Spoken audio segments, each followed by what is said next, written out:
Hi, everybody. Welcome to this session of the CLS program, the Coursework in Licensing Studies. I'm Marty Brockstein. Um, you know, when you talk about licensing, you're talking often about the product, the property, the product development, and various facets of the creation of a product or service being used by a property, by a licensed brand. Today, we're not talking about any of that specifically. We're talking about how to do the deal. How do you get to the product and the property coming together to form a licensed good or service? So how do you negotiate the deal? If you're a licensee or a licensor, what are the things that you need to be watching out for? What's the language you have to use to talk to the party across the table? So we have a couple of experts who have been at this a really long time and know their way around a licensing deal, Stephen Heller and Alita Friedman, to talk today about how to negotiate a licensing deal, tools, tips, and techniques for negotiating them. So I will turn this over to Stephen and Alita. Wow, thank you, Marty. Really our pleasure to be here today with you. My name is Stephen Heller. I'm actually a trademark and licensing attorney with over 30 years experience in licensing. I'm also a business law professor where I teach business law, trademarks, and licensing. And in fact, right now I teach a negotiating license agreement workshop at Nova Southeastern Law School. And I'm also the founder of a leading licensing agency called The Brand Liaison. At The Brand Liaison, we represent both brands and manufacturers as the licensees. So we're negotiating these deals very often on either side of the table. And you'll see this is going to be a very unbiased presentation today where we talk about benefits for both licensors and licensees. We work in fashion brands, children's entertainment, sports, art and photography, licensing, but the structure of the licensing deal is the same no matter which category you're in. If any of you have seen me speak before, some of you know my famous or infamous story of discovering the Ninja Turtles back in the 1980s when it was still only a comic book and a figurine. And I saw the Ninja Turtles and I said, this is never going to sell. Well, I made up for that mistake a few years later. The biggest deal I've ever done is the introduction of Sesame Street licensed products at Kmart. It was over $100 million program. I've done worldwide trademarks and licensing for many major fashion brands and entertainment properties, including last year securing the rights for the NFL for one of our clients for all of China and Asia. And we work with many fashion brands and celebrities. It's really a pleasure to be here today, especially with my co-host, Alita Friedman. Thanks, Stephen. I'm Alita Friedman. I'm a CPA by trade. I spent 15 years with a big firm working on a variety of clients in the manufacturing and entertainment field. And my first licensing show was in 2003 in New York. That was my exposure to the licensing industry. And I grew a brand from basically an artist's drawings into an entertainment brand with a few $100 million in sales and an animated feature film. After growing that brand, I started my own consultancy and I work on boutique clients. I seem to have a passion for startups. So I have been working on a lot of corporate brands that are not startups, as well as new brands such as Inktober and gaming properties like My Singing Monsters. I have been doing partnerships, and my goal for my clients is to grow revenue through brand extensions and through licensing, clever marketing extensions. I'm also on the board, the executive board, as the secretary and treasurer for the last 5 years of Women in Toys, and have previously won a Women in Toys award. I am excited to be here today. I also teach an MBA class in Ventures in Brand Licensing at Lehigh University. And Stephen and I look forward to teaching you or explaining to you with our examples everything that goes into negotiating a licensing, and we'll use our real life examples for you. That's great. Actually, if we go to the next slide, that's a perfect lead-in, Alita, to why we're here today, to help you understand how to negotiate a licensing deal and offer you some tools, techniques, and tips. In fact, we're going to provide you with a reference term sheet. You can use this to negotiate any licensing deal, but it really will key you into all of the key business terms that you need to focus on as you're negotiating the terms of a licensing deal. We're going to present some of our insights. We're going to give you solutions to some of the common hurdles and roadblocks that stand in your way. And we're going to get into a little bit of detail and explore the payment structures to help maximize the revenues when you're on the licensor side, or minimize your exposure when you're on the licensee side. So without further ado, let's jump right in to the form of deal memo. In fact, there's a picture up on the screen of an actual completed deal memo that we've used in one of our contracts, and you can see it filled out here, obviously crossed out the names of the parties, but this is exactly the way a form looks, and this document very often gets signed or becomes the elements for either the exhibit or actually putting into the nuts and bolts of the long form agreement. So what are the key elements of the deal terms? Let's start off with the parties. You want to start us off, Alita? Sure. So the parties to the transaction are going to be the licensor, the person that has the intellectual property that they are going to license out because it is a valuable piece of IP, and the licensee, the party that wants to take on the license and apply that license to a service or a manufactured product. The licensee is going to be the vendor of record, and the licensor is going to own sort of that chain of title. So it's very important to put the legal names of who is doing the transaction here. As an example, there's a property I work on called Inktober. It's created by an artist. So the artist, because he owns the IP, his name is a party to the transaction. In this example, his name would be Jake Parker, but his company is called JP Creative LLC. So they are also a party to this transaction. So the trademark owner, creator, and the LLC are the party as the licensor.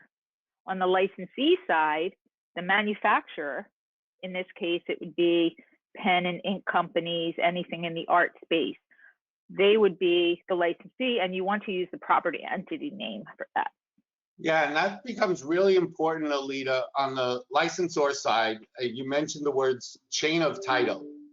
It becomes really important that you have the right entity that actually owns the trademark. And that's relevant whether you're with an individual like the person you mentioned that may own some IP in their personal name, or a big corporation that's a giant conglomerate with several subdivisions or something.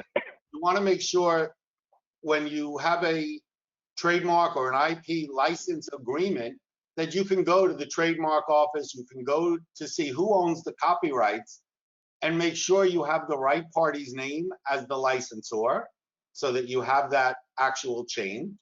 And the same with the licensee. The key is, who is the vendor of record? Who is the one that's actually selling the goods to a major retailer, or selling the goods through or to Amazon or e-commerce? Because the one who's actually selling the goods is the one who's getting the money, and that's the party whose name needs to be on the contract. And I can't tell you how often we get term sheets or deal memos that refer to a generic name. There's no Inc. or Limited or LLC, and they might be like XYZ Group, because there's 3 or 4 different legal entities within the quote unquote group, but there is no legal entity called the XYZ Group. So it's very important, because it's a legally binding contract, that you have the actual full party's name whether it's for the licensor or the licensee. The next section, the licensed property. And this is going to be one of the key elements. What are you licensing? And we can tell you some great stories of where there have been mistakes here. And it seems so obvious, right? What we're licensing or what the licensor is giving. But it actually gets very complicated when you get into the nuances of these licensing deals. For example, if it's a fashion brand, well, you have brands like Donna Karan and then DKNY or Armani Exchange. And if you look at Ralph Lauren, it's got Ralph Lauren, Lauren by Ralph Lauren Chaps, Purple Label. What property are you actually licensing? And when it comes to the toys or movies, if you license Star Wars, for example, are you licensing the original Star Wars, all of the sequels, prequels, diffusion properties, and even more recently, look at Fortnite. So if you were the licensee for Fortnite, obviously it's the word Fortnite, but which characters? And is it Series 1 or Series 2? And sometimes you may not even anticipate what's going to come in the future. So you could lock yourself in to a very broad license when it's not what you intended, because as you come out with Series 2, Series 3, there may be more money on the table, or you may choose to go with different partners. So very important that we're identifying exactly what the property is. Ali, do you have some examples or style guides or? Sure. For example, there's a property probably everybody knows, an entertainment property called Care Bears. And when you're going to license Care Bears, it's been around for such a long time as an evergreen property that you have to designate which license you want to take or what license they want to give you. So you might just thinking you're getting all of Care Bears, but in actuality, are you licensing the anniversary edition? Are you actually licensing Care Bears Trend, Care Bears Baby, or the Care Bears Classic property? Each one of those is a different property. It's a different piece of IP. It has a different style guide that goes with it. So it's going to be differentiated. So you have to make sure when you're taking on the license that you understand which license you're asking for, and on the licensor side, which license you want to give this manufacturer. And of course, you can give them all. It might cost you a lot. Care Bears is a great example, but even just look at something like Spider-Man or Superman. You have comic books and that drawing. You have the movie versions. You have the anime versions. Like you said, sometimes there's Spider-Man Jr. and a kid's version. And then you even have offshoots of some of those, you know, like Smallville for Superman or some of these others. So very important from the licensor perspective that you identify exactly what you're intending to give and you don't make it too broad.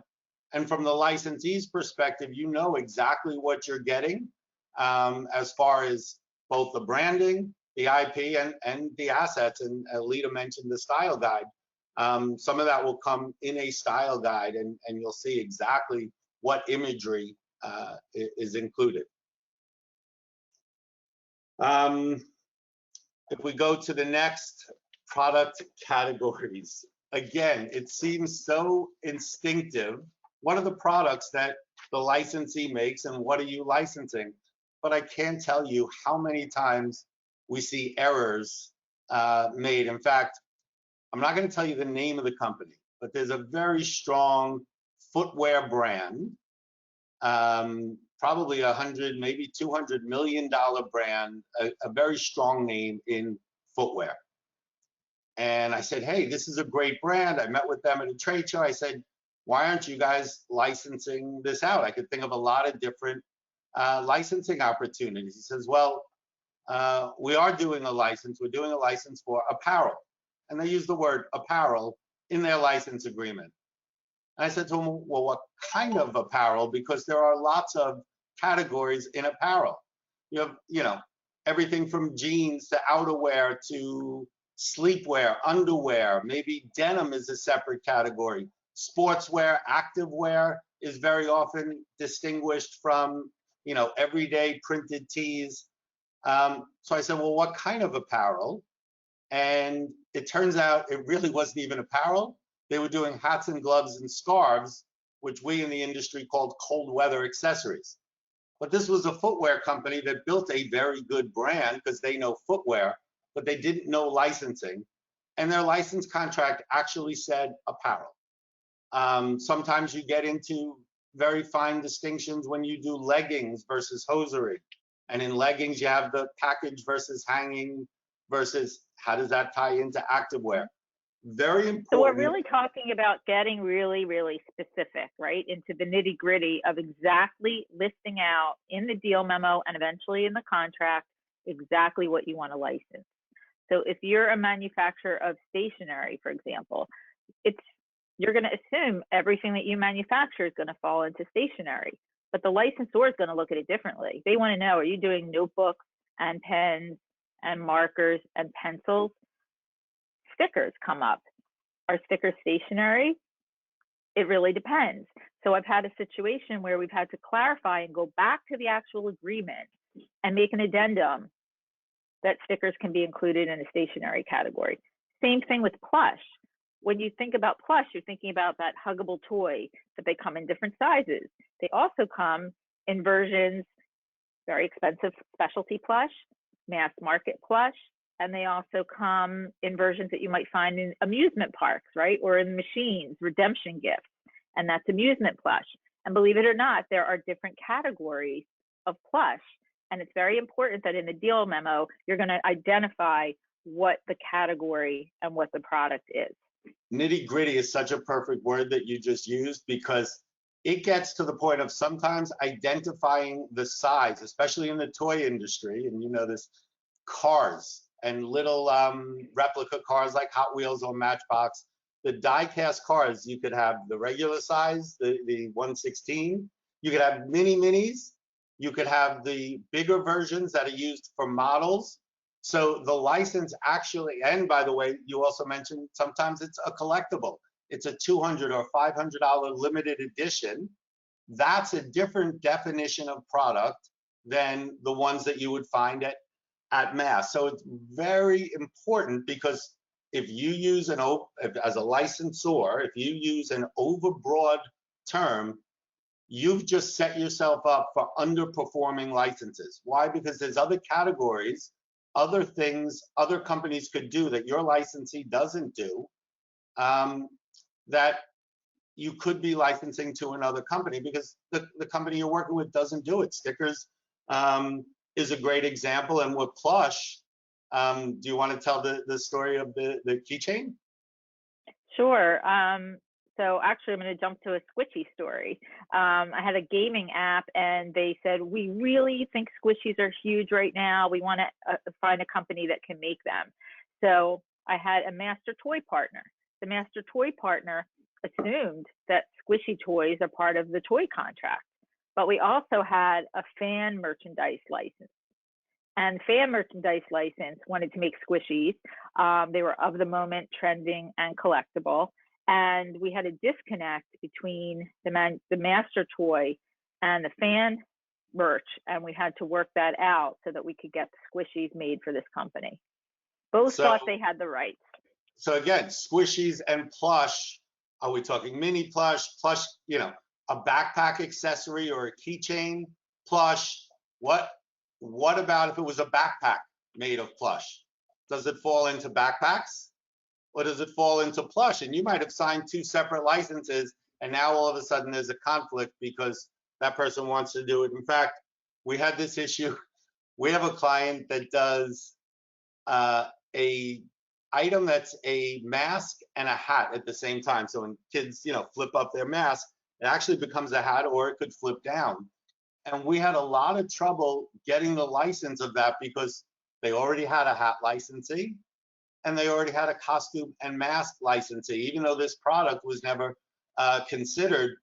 The licensor that we approached didn't even know what category to put this in. Is it a hat or a mask? It was a hybrid. So really important that we're identifying and being very clear, because otherwise you're setting yourself for either underperforming licenses or conflicts. And we always want to avoid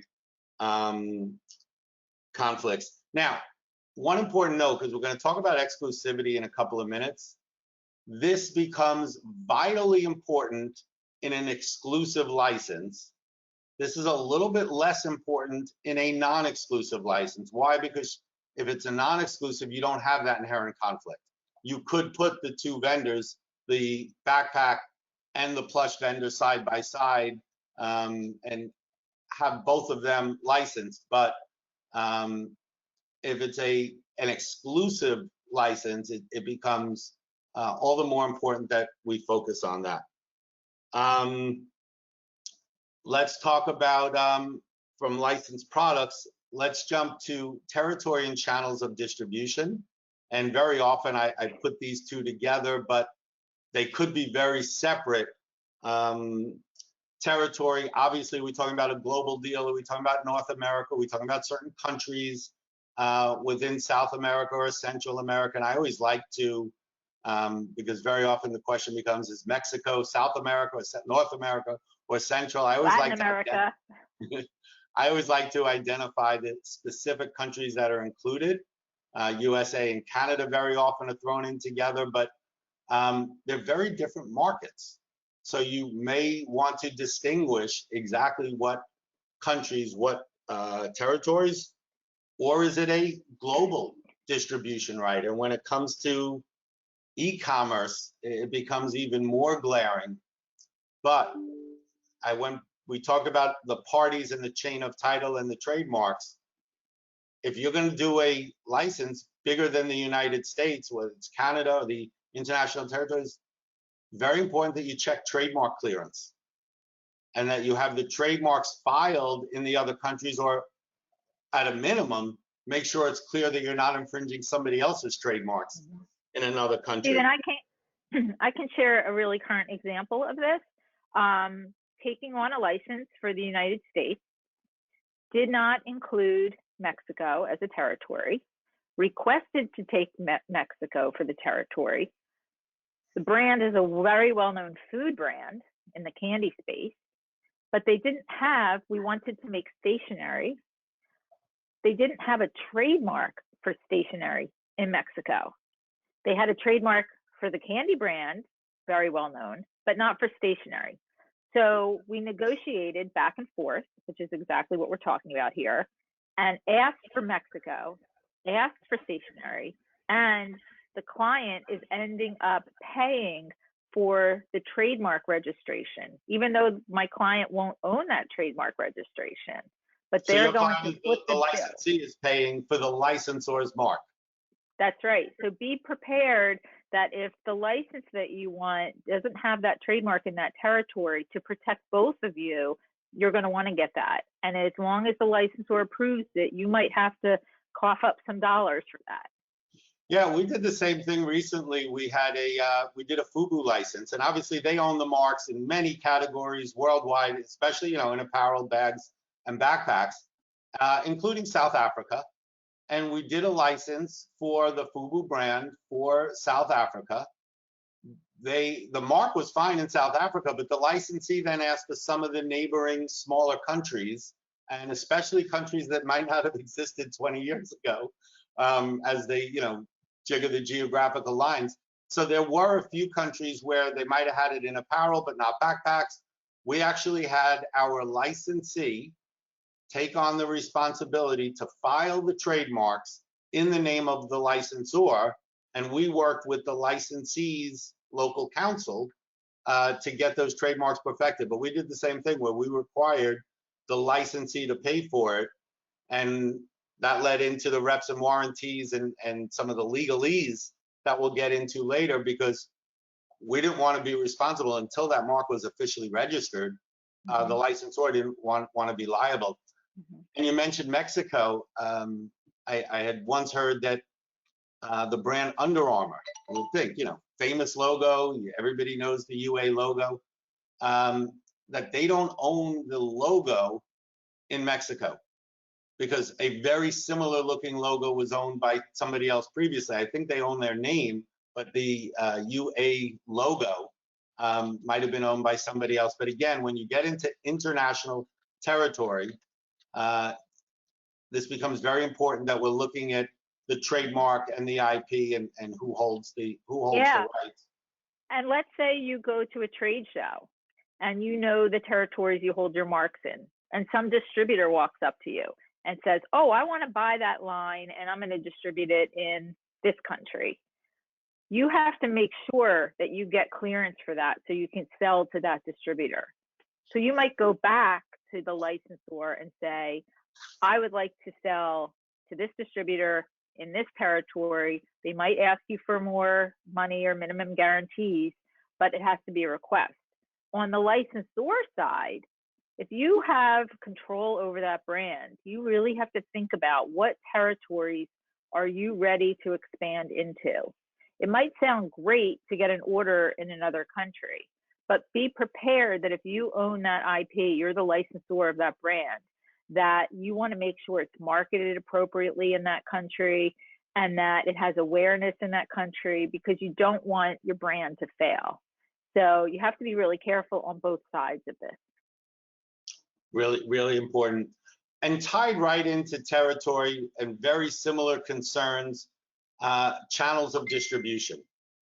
And this becomes a huge discussion point, because if some of the bigger licenses, if you're doing a license with a Disney, for example, there are, I believe, close to 30 specific channels of distribution. And you check off the boxes of the ones that are included. But, you know, Alita mentioned earlier, amusement parks is a channel of distribution in and of itself. Everyone knows the obvious ones. The department stores like Macy's and JCPenney's and Dillard's, better department stores, Nordstrom's, Neiman's, the off-price, they call them the big three, TJ Maxx, which also includes Marshall's, TJ, Burlington, Ross, but you know, you also have Bell's and Bell's Outlet. In the off-price world, you have the specialty world, Bed Bath and Beyond's and Michael's and Joann's, Lowe's and Home Depot, sporting goods, channels of distribution, clubs is one very often that's separated out because it takes a special company to do business at clubs, home shopping, QVC and HSN. All of these channels of distribution, we talk about amusement parks, we talk about specialty. It's very important that you specifically define what you're intending and sometimes what you don't intend. So if you have a high fashion brand, a Prada or a Gucci, you obviously don't want to allow that product to be sold at Walmart or Target. So your price points become important. Your channels of distribution become important. Marty, you have a question? No, I have a comment. And for the students who are in different parts of the world, perhaps not the U.S., you can apply what was just said. Stephen and Alita, talked about some specific chain names, but depending on the retail structure wherever you are, you have to, as the lesson they're teaching is just as important in terms of being very specific about defining who those retailers are or what the tier is, but give examples of what is in that tier. Stephen used the name JCPenney. Some people might think of that as a department store. Some people in the US context might think of that as mid-tier. So it probably behooves you to get as specific as possible when you're talking about the channels of distribution, no matter where you are in the world. So yeah, I just want to throw in that point because we have people who are not in the US. So no, it's a great point. It becomes sometimes even more important outside the US. Like you said, some of our terminology is commonplace and well known. When you're doing deals extraterritorial, sometimes specifically enumerating the accounts becomes even more important, or specifically saying the accounts where it's not not permitted or not desired, like some of the lower end channels of distribution. But we had one interesting thing, and I know, Alita, you have some thoughts on this. We All had right, one I'll interesting. butt out now. So, Okay, thanks for Thanks, adding Marty. that. Feel free to come back anytime. We had one interesting thing where we told the licensees, in fact, I represented the licensee at this time, but the licensor told the licensee, you're not allowed to sell at Walmart. This was a big denim brand that was very strong at Macy's and the department store. And the licensees for the accessories was not allowed to sell at Walmart because the licensor didn't want its brand there. Now, fast forward 2-3 years into the license, the licensor took the denim brand to Walmart. So Macy's, of course, is no longer buying the denim. They're not buying the accessories, and our licensee cannot sell at Walmart. So if you're on the licensee side and Walmart or certain channels are excluded, we should put in, here's a tip and a technique, you should put in a caveat. So it's very important if you're the licensee, and this is a good tip or tool or technique here, to use a right of first refusal here. That if the licensor, put a provision, if you're not allowed to sell a certain channel, if the licensor goes into that channel or allows its other licensees, that you're also then allowed to go into those channels, because otherwise it's possible not only are you not permitted to sell that, but they could put another licensee there. And that happens a lot with clubs, some of the other more unique channels like home shopping, where you might actually have a competing licensee in some of those other channels competing with your product. Alita, did you have any thoughts? I think when we're talking about the different channels, it's really important to both identify and be on the same page with your partner, right? Because these licensing deals, they're partnerships. Both parties want them to succeed. So you both want to be on the same page as what the channels are. Sometimes a licensor will actually give a very comprehensive list of all of the types of channels, bookstores, and we started to talk about clubs or hypermarkets as they're called in Europe, and understanding all of those different channels, and they have a checklist. So if you're the licensor, you might actually want to provide a checklist to that licensee so they can check off everywhere that they have distribution. On the flip side, if you're a licensee, you want to make sure, because it's going to cost you in the end, if you don't identify where you're selling.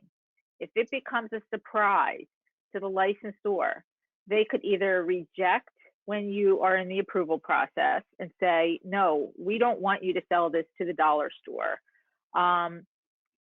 So they have to understand the price points when you go through that process, which we'll talk about later. They're going to want to understand why you're putting this product in this channel of distribution. So you have to call out, and it's going to help both of you to be really specific. Yeah, the key is communication, be on the same page. We had that situation recently where the licensee didn't have certain channels. I believe it probably was dollar channels, and they called and asked for it. We actually created a diffusion brand. We allowed them to go to those lower channels with some older, different product on the diffusion brand. But when we did that amendment, we didn't include that against their GMRs, because we're going to talk about minimums and royalties. So they had a certain commitment for the upper tier channel. When they went to the lower tier channel, we didn't include that against their deal. So it became very augmentive additional revenue to the licensor. So communication there, be on the same page, and when there are opportunities, communication is the key. Exclusivity, one of our next techniques or tools, a red flag warning to a licensor. And this brings us to our next point, exclusivity. And our first red flag warning, this is a warning to licensors. Licensors, do not ever grant an exclusive license that doesn't have performance standards. I'm going to repeat it, and then I'm going to explain it. Licensors, do not ever grant an exclusive license that doesn't have performance standards. And we're going to talk about what those performance standards are in a few minutes: guaranteed minimum royalties or guaranteed minimum sales. But if you grant an exclusive license and there are no performance standards, and that's a 3-year deal, or worse, even a longer deal with a right of renewal that's not tied to a performance standard, you could tie up that license for 3 to 6 years and never make a dollar. And in fact, you would have to pay them to take your license back. How do you solve that? Very easily. We're going to talk about GMR and GMS, guaranteed minimum royalties and guaranteed minimum sales, in a minute. But there are times when you do want an exclusive license. And if you're a licensee, you may want an exclusive license. So you're going to probably have to pay more. That means higher guaranteed minimum royalties and minimum sales thresholds. But that's a part of the negotiation. There's nothing wrong with exclusive licenses per se. But if you're the licensor, just make sure it's tied to a performance threshold that we'll talk about in a few minutes. Alita? So when it comes to exclusive deals, if you're the licensor, you may want to grant more exclusive deals if you're working with a partner that you believe can cover all of these categories and can pay you the kind of guarantee that Stephen's talking about. If you're the licensee, you want to take exclusive deals because you don't want to have competition in the marketplace. But if you own that brand and you're the licensor, you might not want to oversaturate your brand by having too many licenses. On the flip side, you might want to have a lot of licenses out there and get as much and as many dollars as you can to hit every part of the market. So let's say you're the NFL, right? And you're going to license t-shirts. There are multitudes of t-shirt licensees for NFL t-shirts. Why? Because you want to go into Dick's Sporting Goods, or you want to go into Walmart, or you want to go onto Amazon, or you want to go on Fanatics. You want to go anywhere you can and you want to buy. And the NFL wants to license all of that. So they want to get as much as they can. So they're probably going to have fewer exclusive licenses. Yeah, same with the licensee. You want one of those licensees, you better come up with a plan of why you should get it. What's special about what you do? What's unique? Where's your price point? What's your distribution? Do you have better retail relationships? You have to think about, why is a brand like that going to want to sell to you? Yeah, the Disneys of the world and the NFLs of the world in licensing very rarely grant exclusive license, except, on-field apparel, maybe, or these multi-billion-dollar deals with Reebok or Nike. But one of the other reasons that the bigger players in the entertainment space specifically don't grant exclusive licenses, very often a certain retailer will choose whether or not they want to work with a certain vendor.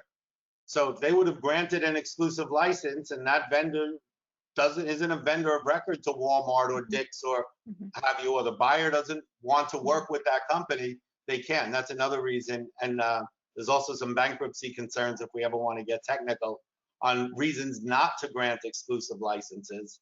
But very often there are reasons to grant exclusivity when you're the licensor. There are reasons you want it as the licensee. So it becomes a function of the dollars and cents and commitment, and properly defining, because I talked about exclusivity when we talked about product categories and channels of distribution, properly defining those other terms. And these are all functions of each other as you negotiate these deal terms. They're all, give and take on all of these different points. Let's turn our attention to the term of the license and our second red flag warning of the day. Another tip and tool. This one is in favor of the licensees. Licensees, you always want to try your best to include a right of renewal. I'll repeat it and then I'll explain it. Licensees, you always want to try to take a license that includes a right of renewal. Why? Because if you don't have an automatic renewal right, at the end of your initial term, 2 years or 3 years, whatever it is, That licensor now goes to your competitors. You are now caught in negotiating against your competitor for a market that you might have built. You've built up the market, and now you're at risk of losing the license, and it's a double negative because not only do you lose that shelf space, you lose that license, but it ends up going to one of your competitors. So they get stronger, you get weaker. And you took 2 years, 3 years to develop that market, that retailer. You got your first test order. You then went into 60 doors, 100 doors. Now in the third year, when you're finally building this great program, you're either going to have to pay higher money, pay higher guarantees, royalty rate, or risk losing the license. So always try to put in a right of renewal, a minimum a right of first refusal on the renewal term. Alita, what are you seeing typical terms of licenses? Yeah, so I'm seeing 2 to 3 years typically, but what's interesting is you can also schedule in when you're taking a license or you're giving a license, development time. So for example, let's say today, Stephen and I are gonna work out a licensing deal, right? Well, it's already, what are we in? Almost October, right? So if we're in October and we want to develop for 22, 2023, maybe 2024, we can use 3 months, 6 months, really before we're really ready, and extend the license. So think about the end date. It doesn't have to be 3 years from today. What are we on? September 30th that we're doing this. But we can think about what's the end date. Wait a minute. I think we're gonna have to edit that out. Right. All right. Let me go back. Okay. When you're thinking about the term, you can schedule in development time. So let's schedule in a few months that you can develop it. Think about the end date of the term. Is it a product or service that is going to expire usually the end of the year, like after a big holiday or season or event? Think about the end term, and then give yourself, if you can, a few months of development time, because all those months that you're working on development and approvals and going back and forth, you're not making money. The licensor is not making money. The licensee has nothing to sell yet. So if you can, think about the term inclusive of the development time that you need. Yeah, we like to do, and you and I have worked on it before, the extended first year. Very often the first license year can be an 18-month term, but really important, like Alita said, because if you're negotiating a license, and let's say you're in the fall, US time, the January through June is already booked. You're not going to get into a retailer for the first half of next year. So use that time as the development time and make the license run through, the middle of the next year. Try to do an 18-month or an extended first year to account for development time and the retailer lead time when they have their open to buy, when you can get onto the shelf. So we're seeing 3-year deals a lot. I've seen 2. I've seen 5-year deals with a 5-year renewal. But that extended first year is a really important point. And that ties right into the launch date and the marketing or on shelf date, because here's where things and delays can get a license off to a really bad start. So the one important thing is that both the licensee wants to know when they're going to get to market, but more important, the licensor wants to see the licensee is starting to take steps to develop, market, and get that product to market as soon as possible. So we use a marketing date and a shelf date or a delivery date to hold that schedule for the initial launch, because otherwise it's very easy for this to get pushed on the back burner. Oh, we're going to get to it. We had delays. I saw an email this morning that said, oh, because we've had some delays in shipping, we haven't started our product development yet. But they have a marketing date of October 1st. So they haven't even done product development yet now. This is 3 or 4 months into that license. So those dates hold the licensee's feet to the fire. Yeah. And you can think about your industry that you're in. If you're the licensee, you know, when is the trade show you're going to exhibit at, or when do you have your big retailer meetings? And then you can think about, okay, well then, how long is it going to take me to have the product ready to ship? How long is it going to take before the retailer can get it onto the shelf? If you have domestic product, or it's internet, let's say you manufacture internationally, you think about, but you're going to ship to retailers in a country where you need to have the product in that country. You're going to have to make time, ship the goods in, warehouse them, and then ship them out to the retailer. So you have to think really carefully about when is realistic that you can have that product on the shelf, and think about the marketing date as when can you first show that product? Can you talk about it? Can you issue PR that you just got this license? Can you go to a trade show and make a big, beautiful splash about this brand that you have? Those are considered towards the marketing of the property. And one thing I'll say beware about, a lot of the big brands have an implicit built-in extra % marketing fee that as a licensee you might have to pay. So when you get into those deal terms, it might be in there, and that's an extra cost. So if you have a 10% royalty rate, which we'll talk about rates, there might be a 1% add-on that you have to pay for marketing. And that's a perfect segue into our next slide. This is the nuts and bolts of licensing. Take a deep breath, because we're now getting into the key financial deal terms and the magic word royalties. So Alita had a perfect lead in. Let's talk about royalties. Those are the payments from the licensee to the licensor in return for the right to use the intellectual property, the licensed property, for the licensed products for the term in the territory and channels of distribution. The royalty rates. Alita just threw out the number 10%. What's an appropriate royalty rate, and what's it based on? I've seen royalty rates as low as 2% and as high as over 20%. In fact, the biggest deal I ever saw was a 22% Under Armour deal, and it was probably worth every penny to put the Under Armour logo on those, I think it was socks and underwear. But the product was great, and adding that logo made it an even better product.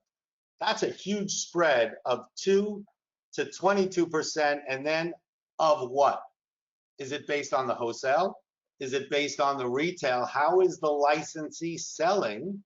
If the licensee sells wholesale to the retailers, those channels of distribution we talked about, then you have to peg your net sales definition to wholesale.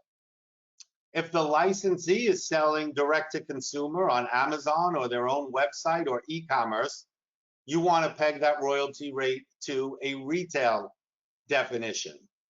So it's very important that we're getting the appropriate rate and the appropriate basis. And then what is the appropriate rate between those ranges? Well, that's always going to depend on the property. Are we talking about Disney or Warner Brothers? Are we talking about a new property that somebody just created? Are we talking about a fashion brand? What industry are we in? What is the product and the margins on the product? There are some products that are consumables, things like coffee, that have very narrow margins, especially things that are distributed through the supermarkets. Or is it a high margin, like some high-end jewelry, high-end handbags, even high-end fragrances, you know, that are selling $200, $300, $400, and the cost of goods might be $20. So there are huge margins. So what's the appropriate rate? And this is where Lita always likes to say, work with an agent. We have charts, means we have you know, great resources at our disposal that talk about where the royalty rates lie based on products, based on properties. So you really want to make sure you understand the industry that you want to sell in, and understanding where the rates could fall. So an entertainment property is going to have one set of rates, right? But a a property where, let's say, an inventor, let's say you make the next salad spinner, right? You're the inventor, and you're going to license your invention to a big company, right? Your royalty rate there is where Stephen says, you know, a 2% might be at play, or you're an artist, but you're going to get that percentage for the life of that contract, right? So you might be very happy getting that. Or let's say a brand is super strong, well-known, global brand, and they want to charge a really high royalty rate. But you come to them with a brand new type of license that they haven't had before. They might be willing to lower that royalty rate to work with you if it's an area, a new area they want to get into. So it truly is a negotiation. If everybody knows this brand costs XYZ, and you're coming with something that they haven't had and they want to get into that, they might lower that. So it's a negotiation. Another place this comes in is you don't want the royalty rate to be too high that you can't sell the product, right? Even like this one. If you build in a royalty rate and you think about the margins of the product and what that product has to retail for everybody to make a little money in this, you can't set the royalty rate too high, because if it's a very inexpensive product, there's just not enough margin in it. And the last thing I'm going to say before Stephen jumps in with one of his examples on the rates is tariffs. Depending on where you're making the product, believe it or not, it's going to affect what rate you're going to pay. Because if you're making a product that you want to sell, let's say to the dollar stores, right, or to an impulse type of section in a store, and that is going to be a very inexpensive retail price point, you need to look at what those customs and duties and tariffs are going to be to import that product from the country where you're manufacturing it. Because on some items, you might pay no duty. Certain toys have no duty, right? But on, you know, handbags or other categories in the stationery arena, all of a sudden, 15% you could be paying. You could be paying a crazy amount. And you need to think about how it all works together in your financial model. Steven? Yeah, the tariffs and cost of goods and margins are key, you know, in this analysis. But it's funny that you brought up tariffs, because one of the solutions, again, another technique, another tool you can use, if you get into a stumbling block on royalty rate negotiation, is the last bullet point in this group, the tiered royalty rate. So one potential solution, when you get into a roadblock, somebody wants 6, somebody else wants 8, you know, in these negotiations, and you're deadlocked, you can do a multi-tiered royalty rate, and it could be based on a number of things. Very often we tier the royalty rate based on channel of distribution. So when you're selling to mass or off-price or club, where margins are less, the royalty rate's a little lower. But if you're able to get specialty store, retail, direct-to-consumer, department store business where the margins are higher, you can afford, the licensee can afford to pay a higher royalty rate. So a tiered royalty can be based on channels of distribution. It could be based on product. Or we did one deal, Alita, you mentioned the tariffs. We were negotiating a royalty deal for handbags a couple of years ago, right when there was the big issues with China and huge increases to tariffs. And we did a tiered royalty rate because everybody expected tariffs to come down again, and subsequently they have. In the license agreement, we have a different royalty rate paid to the licensor if tariffs are over a certain percentage for handbags, and a higher royalty rate if and when tariffs came down. So we can be very creative here in finding ways around stumbling blocks by using a tiered royalty as a solution to a roadblock. And then one other note, FOB, very often you're going to see the letters DI, direct import, or FOB royalty rates. What are they and why are they different? Well, very often a retailer, a Walmart or a Costco or Home Depot, they may buy the product from the manufacturer in China, and then they're responsible for bringing it over. So they pay a lower price. The cost of the tariff, the cost of the shipping and insurance is not built into the price. So the price they pay is lower, and then the retailer has to pay those extra costs. So since the price is lower, but the amount of profit that the manufacturer gets is the same, in order to make up that money to the licensor, they charge a point or 2 points generally higher for FOB deliveries when they're turned over, title is turned over to the retailer in a foreign country, and then the retailer imports. It's called FOB, or a direct import program. Alita, what are you seeing in advances and payments on signing? So the licensee wants to pay the least advance that they can, the least amount of money they can to get that license. And the licensor wants to make it advantageous that everybody has what they, this phrase is used over and over again, skin in the game, right? So by paying the advance, the licensee is showing, I'm going to give you some money right now to be able to work on this license. And the licensor is saying, listen, I don't want to, break the bank here, but we need something to know that you're going to work on this. So that's where the advance comes in. I'm seeing advances, in the years ago, you could see giant advances, literally, and I'm talking like tens of thousands of dollars of advances. Today, the economy is a little bit different. So depending on where we are with the economy, when you're seeing this video, you could pay easily, $5,000 for a license, $10,000 for a license, but it depends on what you're asking for, how long. And what's going to happen is the licensor is going to ask you for projections. So you really have to think about where you're going to sell this. And what you do is you're going to project out the sales you think you can do. And part of that you're going to apply a percentage and figure out a guarantee.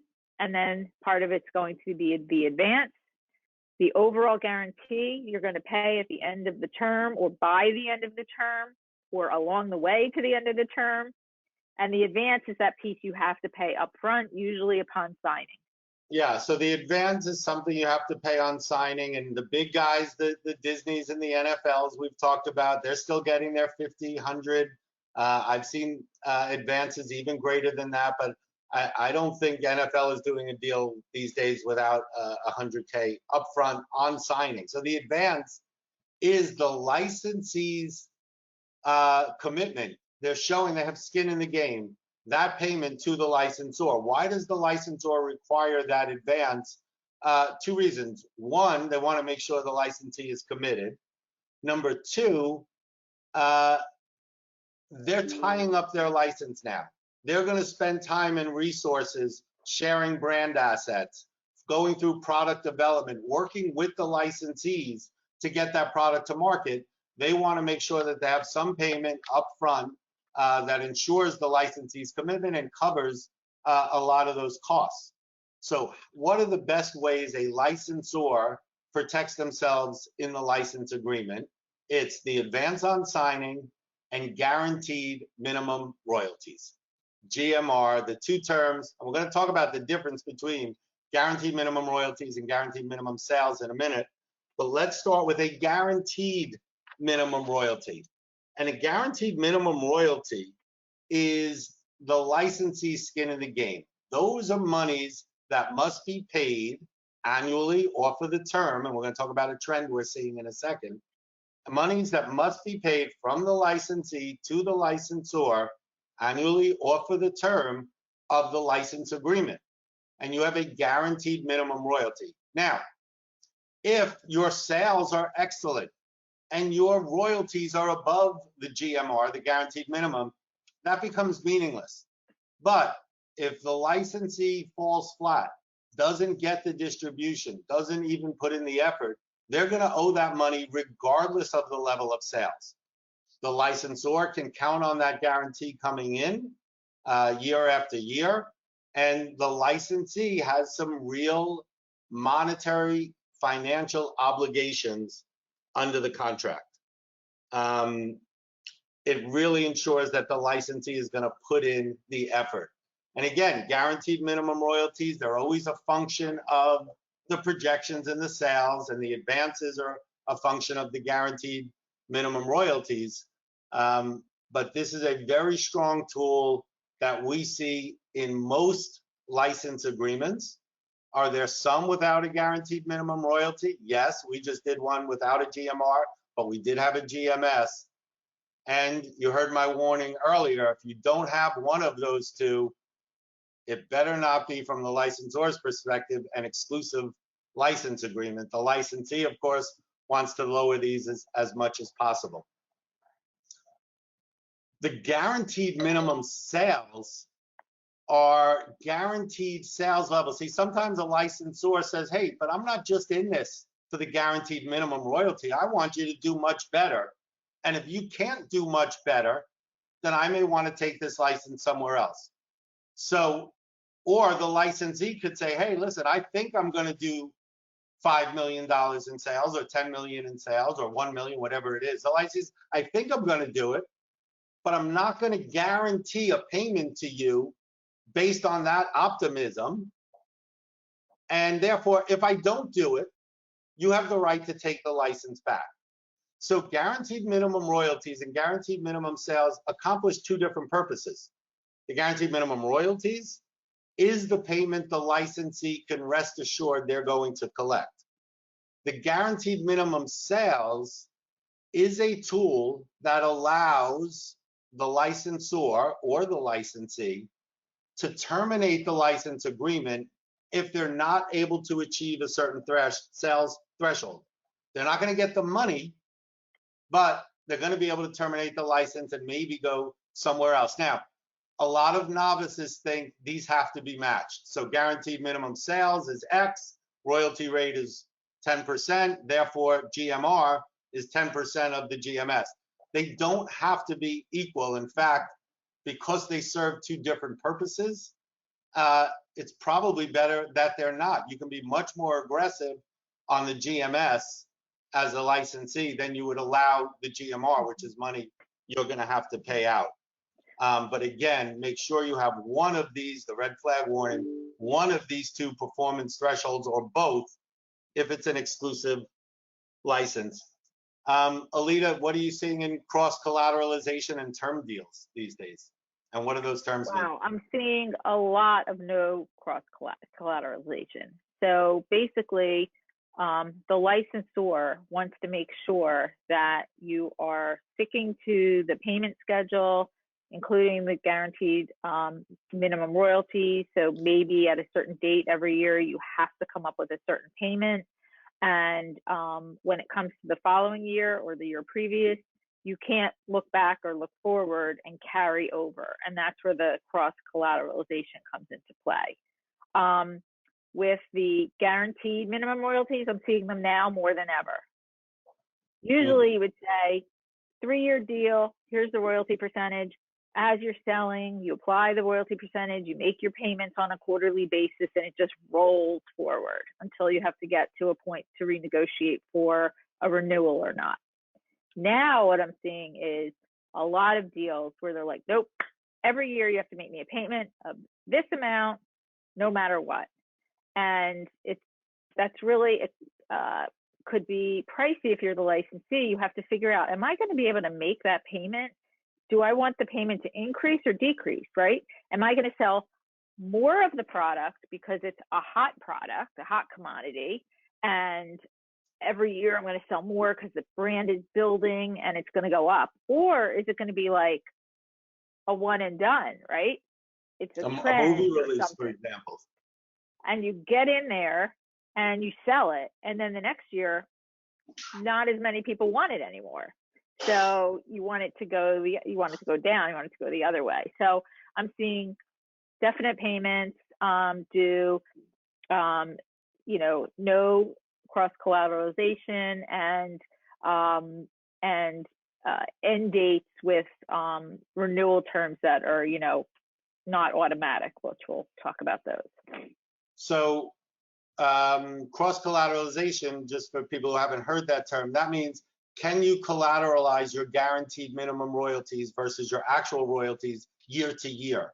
So if you didn't hit it one year, but you were over in the next year, can you use those to offset? Meaning it's almost the same thing as a term deal. Is it going to be you owe, I'm just using easy numbers, $50,000 guaranteed minimum royalties a year for each of 3 years, which if you fall below 1 year, you still owe the difference, even if you were over the other 2 years? Or is it a term deal? Instead of 50, 50, and 50, can you cross collateralize as long as you paid 150 for the full 3-year term? And there are some trends, and again, this is a function of the negotiation of the posture of and the leverage between the licensor and the licensee. The more you ask for in products, channels of distribution, exclusivity, the higher the GMR and the GMS are probably going to be.